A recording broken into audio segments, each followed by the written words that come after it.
नमस्कार दोस्तों, स्वागत है आपका हमारे इस चैनल धूप धनुषी आरती में। दोस्तों, जैसे आप लोग जानते ही है कि ये त्रिकोण मंडल वृत्य और जो है ये चतुष्कोण जो है जैसे कि पूजा में बनाई जाती है, चाहे वो कलश स्थापना के लिए हो, चाहे वो सामान्य अर्घ विशेष अर्घ स्थापन के लिए हो, या फिर धूप दीप आदि कई समय विशेष नियम से जब पूजन किए जाते तो उसमें भी जो है ये मंडल जो है बनाए जाते हैं। तो इसके असल में जो है तत्व क्या है? बहुत सारे आप लोगों ने मुझे पूछा है कि दादा इसके सामान्य तत्व के विषय में आप बता दीजिए कि ये क्यों बनाए जाते हैं असल में जो है। तो देखिए, ये जो चतुष्कोण बनाए जाते हैं ये आकाश तत्व के प्रतीक होते हैं, ये जो वृत्त बनाए जाते हैं ये वायु के प्रतीक होते हैं, और ये जो त्रिकोण मंडल बनाए जाते हैं चाहे निम्नमुखी हो या फिर ऊर्ध्वमुखी हो तो ये जो होता है ये अग्नि के प्रतीक होते हैं। तो ये चतुष्कोण जो होते हैं ये आकाश के प्रतीक होते हैं, ये वृत्तीय जो होते हैं ये वायु के प्रतीक होते हैं, और ये त्रिकोण मंडल जो होते हैं निम्नमुखी हो या फिर ऊर्ध्वमुखी हो वो जो है वो अग्नि के प्रतीक होते हैं।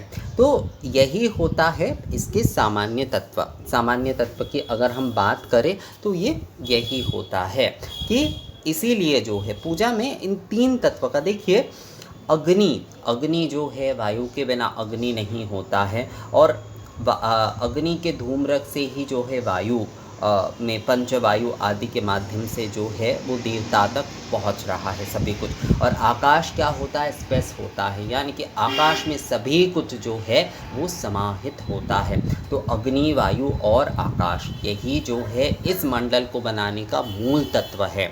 इसीलिए जो है पूजा के चाहे वो कलश स्थापना हो, चाहे उसमें आप जैसे कि अर्घ आदि स्थापना कर रहे हैं, कुछ भी आप कर रहे हैं, जैसे नैवेद्य आदि भी विशेष आदि रखे जाते तो ऐसे ही जो है मतलब कई समय तो देखिए ज़्यादातर जैसे कि केवल त्रिकोण आदि बनाकर रख दिए जाते हैं, पर पूर्ण अगर कोई बनाता है तो ये मंडल जो है वो बनाया जा सकते हैं सभी पूजा में।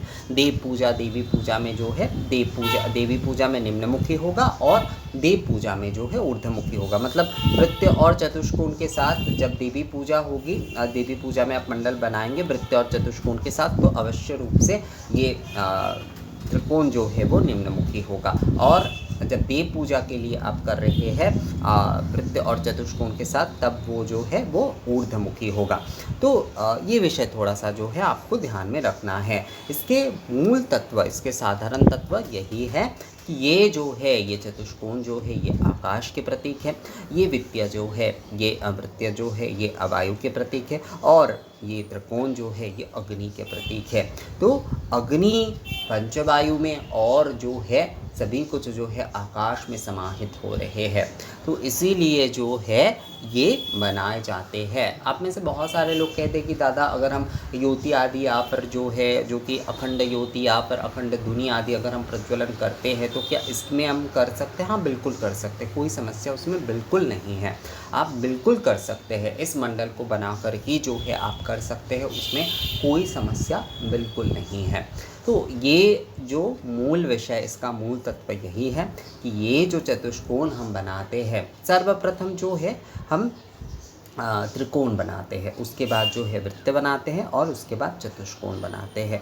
स्टेप बाय स्टेप क्यों जाना ज़रूरी है? क्योंकि सर्वप्रथम अग्नि, उसके बाद जो है पंचवायु यानी कि वायु में, उसके बाद आकाश, तो आकाश में सभी कुछ जो है समाहित होते हैं। आरती भी जब देखिएगा किए जाते हैं, अगर साधारण आरती तो देखिएगा सर्वप्रथम धूपाग्नि दीपाग्नि से ही जो है आरती किए जाते हैं।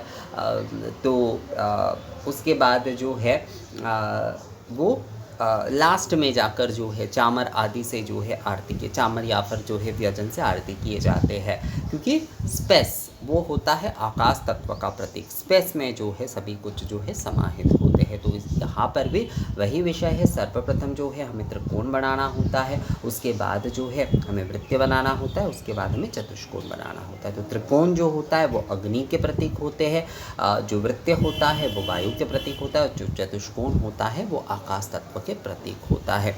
इन तीन थे, इन तीन के प्रतीक रूप में ही जो है हम ये मंडल बनाते हैं। तो यही जो है इसके सामान्य तत्व है। त्रिकोण जो है अग्नि के, वृत्त जो है वायु के और चतुष्कोण जो है आकाश के। तो सर्वप्रथम आप त्रिकोण बनाइएगा, उसके बाद वृत्त, उसके बाद चतुष्कोण, यानी कि अग्नि वायु आकाश, इस प्रकार से जो है।